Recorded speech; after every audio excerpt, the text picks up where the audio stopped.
Bismillahirrahmanirrahim. Assalamualaikum warahmatullahi wabarakatuh. Sekarang kita masuk ke graf sederhana khusus ya, yang akan kita pelajari di sini ada 5. Yang pertama adalah graf lengkap. Definisi graf lengkap sendiri adalah graf sederhana. Kemarin di terminologi graf sederhana itu adalah graf yang tidak mengandung loop atau gelang ya, dan juga tidak mengandung sisi ganda ya, dimana setiap simpulnya katanya mempunyai sisi ke semua simpulnya. Artinya di sini setiap simpulnya itu saling terhubung gitu ya, dengan notasi KN ya. Kalau kita gambar untuk dimana N ini adalah menandakan jumlah simpul ya, jumlah simpulnya gitu. Nah, kalau kita gambarkan untuk graf lengkap dengan jumlah simpul 1 seperti ini, jumlah simpulnya 1, ya udah dia tidak terhubung kemana-mana kan, karena simpulnya hanya 1. Nah, ini adalah graf K1 gitu. Untuk graf K2 artinya jumlah simpulnya 2, setiap simpul harus saling terhubung, berarti ini adalah gambar graf K2. Kemudian graf K3 jumlah simpulnya 3. Kita menggambarnya gini, untuk simpul yang atas, karena setiap simpul harus terhubung ke simpul yang lain, berarti kalau di sini simpul yang paling atas nih harus terhubung ke dua simpul yang lain gitu. Berarti harus terhubung ke sini dan ke sini ya, ke kiri, ke simpul yang kiri dan ke simpul yang kanan. Begitu juga dengan simpul yang kanan harus terhubung ke simpul yang atas dan simpul yang kiri, dan simpul yang kiri pun harus terhubung ke simpul yang atas dan yang kanan ya. Berarti ini sudah saling terhubung simpulnya. Ini adalah graf lengkap K3. Kemudian untuk graf lengkap K4 jumlah simpulnya ada 4. Berarti untuk simpul yang berada di ini kiri atas ya, yang di sini harus terhubung ke 3 simpul lainnya. Berarti gini kan, dari sini dia harus terhubung ke 3 simpul lainnya. Berarti seperti ini ya. Begitu juga dengan simpul yang berada di kanan atas harus terhubung ke 3 simpul lainnya. Nah, seperti ini ya. Nah, kalau kita gambarkan jadinya seperti ini. Ini adalah graf lengkap K4. Kita coba satu lagi ya, untuk graf K5. Jumlah simpulnya ada 5. Nah, untuk graf yang paling atas ini harus terhubung ke 4 simpul lainnya. Berarti seperti ini ya. Ke sini, ke sini, ke sini. Nah, terus yang di sini yang di kanan harus terhubung ke 4 simpul yang lainnya. Ke atas sudah, ke sini. Jadi kalau kita gambarkan seluruh simpulnya terhubung jadi seperti ini ya.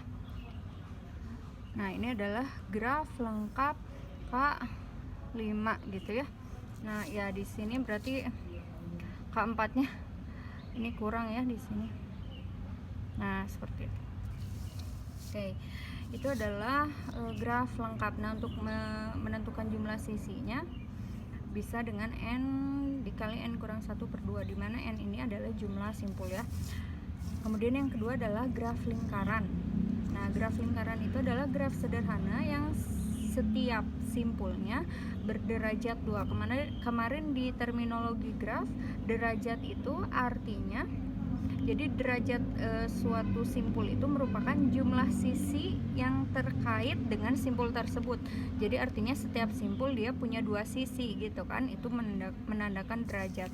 Ya, simbolnya C ya, Cn, N itu jumlah simpul gitu. Nah, untuk C3 ya udah gambarnya ya setiap simpulnya mempunyai 2 sisi seperti ini ya gitu. Nah, ini adalah graf lingkaran. Begitu juga dengan graf yang dengan 4 simpul gitu. Ini 2 semuanya ya, derajatnya 2, jadi setiap simpul memiliki sisinya 2. Nah, ini adalah graf lingkaran. Yang ketiga adalah graf roda gitu. Graf roda itu graf yang diperoleh dengan cara menambahkan 1 simpul pada graf lingkaran gitu ya. Jadi ya kita bandingkan aja, ini untuk graf lingkaran C3 ya. Berarti untuk graf rodanya ya tinggal tambahkan satu simpulnya aja ya, berarti ada 4. Untuk yang graf lingkaran C4, nah graf rodanya berarti ya tinggal menambahkan satu simpul aja gitu ya. Ya gambarnya seperti ini. Kemudian untuk yang keempat ya, graf teratur. Nah kalau untuk graf teratur ini graf yang setiap simpulnya mempunyai derajat yang sama gitu ya. Jadi nah kita simbolkan simpul derajat setiap simpulnya itu R. Nah maka graf tersebut disebut sebagai graf teratur derajat R. Jadi misalkan gini, ini derajat 0 kan ya, karena tidak ada ya, dia tidak bisa terhubung kemana-mana ya. Nah kemudian derajat 1, kenapa? Karena setiap simpul di sini dan simpul di sini dia cuma punya sisi satu kan ya. Jadi simpul yang ada di kanan 1, jumlah sisinya atau derajatnya 1, yang kanan juga 1 ya, berarti ini derajat 1, ini derajat 2. Walaupun di sini simpulnya ada 3, tapi derajat di setiap simpulnya 2 kan, di sini 2, di sini 2, di sini 2. Nah ini artinya graf teratur berderajat 2. Ini juga sama berderajat 2. Nah ini yang berderajat 3. Jadi di setiap simpulnya semua derajatnya sama, di sini 3 derajatnya, di sini 3, di sini 3, di sini 3. Contoh lain misalnya graf teratur ya.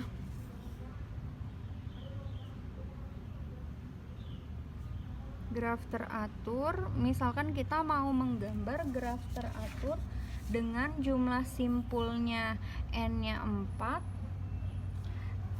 derajat setiap simpulnya 3 gitu ya. Jumlah simpulnya 4 nih, bisa digambar 4. Kita bikin 4 buah simpul. Nah setiap simpulnya harus berderajat 3, berarti di sini harus 3 sisinya ya, derajatnya di sini 3, di sini 3, di sini 3 gitu ya. Silahkan digambar gitu. Kalau graf kan tidak ada aturan menggambarnya harus seperti apa ya, letak titiknya dimanapun boleh, asal sesuai perintah aja gitu. Di sini jumlah simpulnya 4, masing-masing simpulnya berderajat 3 ya, bisa kita gambar seperti ini. Atau misalkan kita mau menggambar graf teratur dengan jumlah simpulnya 6, derajat setiap simpulnya R-nya 3. Nah kita gambar nih, ini setiap simpulnya ada 6 tuh, 2, 3, 4, 5, 6, dan setiap simpulnya berderajat 3 ya, kita gambar aja ini. Bisa digambar seperti ini kan. Nah jadi di sini harus 3 kan berarti. Nah gini, bisa kita gambar grafnya jadi seperti ini ya.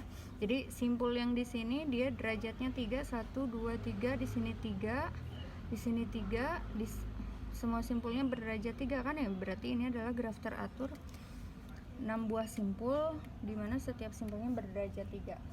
Atau bisa juga misalnya kita gambar graf teratur dengan jumlah simpulnya 8, setiap simpulnya berderajat 3.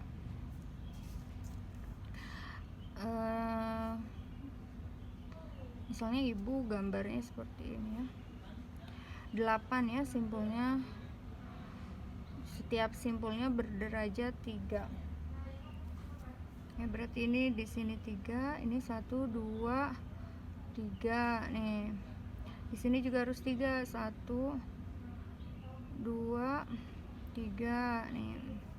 Udah bisa digambar seperti ini ya. Ini adalah graf teratur 8 buah simpul, masing-masing simpul berderajat 3 nih ya. 3 semua di sini pun 3 kan, 1, 2, 3 gitu contohnya ya, graf teratur. Kemudian yang keempat adalah graf bipartit ya. Graf bipartit itu adalah, jadi misalkan ada graf G yang himpunan simpulnya, jadi graf bipartit itu himpunan simpulnya bisa kita kelompokkan menjadi dua himpunan bagian, V1 dan V2 gitu. Sedemikian sehingga setiap sisi di dalam G menghubungkan sebuah simpul di V1 ke sebuah, gini lah, singkatnya kayak gini. Jadi himpunan semua simpulnya tuh bisa kita bagi dua. Ya, misalkan kita bagi duanya V1 dan V2. Nah, simpul di V1 itu mereka tidak saling bertetangga. Begitu juga setiap simpul yang ada di V2 mereka tidak saling bertetangga. Kemarin di terminologi graf kan bertetangga ya, silakan baca lagi kalau lupa. Jadi dia tidak saling bertetangga. Kemudian namun setiap simpul di V1 ini dia terhubung dengan V2. Ginilah contohnya di sini ya. Jadi misalkan ada graf G nih di bawah ini ya. Ini adalah graf G. Graf G di sini adalah graf bipartit. Kenapa? Karena kita bisa membagi dua simpul-simpulnya. Jadi misalnya gini. Jadi intinya kalau graf bipartit simpulnya bisa kita bagi dua ya. Nah, kita lihat gambar dulu ini aja ya. Pura-puranya kita belum tahu nih, kita mau membagi sendiri V1 dan V2-nya. Nah, untuk graf yang ini ya, misalkan kita mau membagi himpunan simpulnya V1 nih ya. V1 graf bipartit.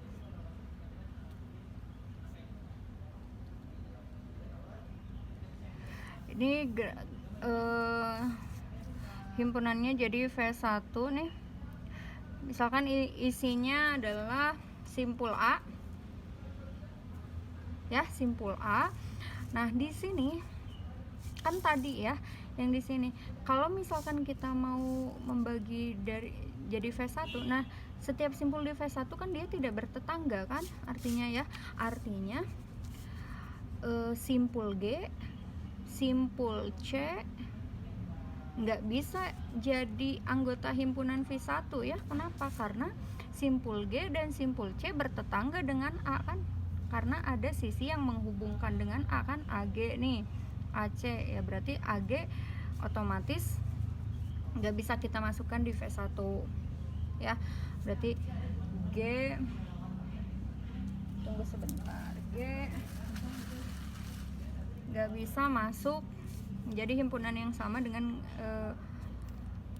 A ya. Berarti G nggak bisa nih, G sama C ya gitu.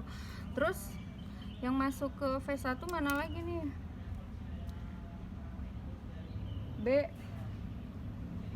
B misalnya ya, B. Berarti simpul yang bertetangga dengan B nggak bisa masuk ke himpunan V1 ya. Berarti apa nih? E, G, C ya, F ya, berarti F nggak bisa masuk ke V1 ya, karena bertetangga dengan B yang udah ada di V1.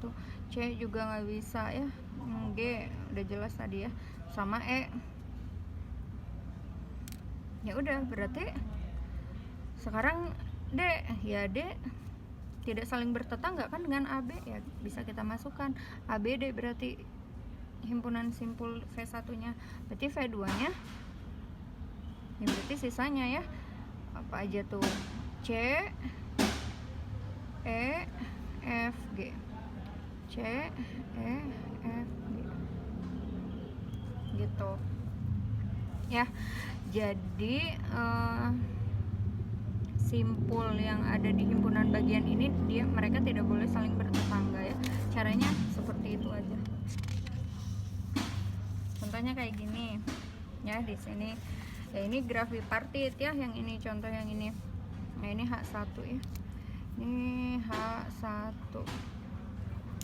Jadi ini bisa kita bagi dengan V1-nya.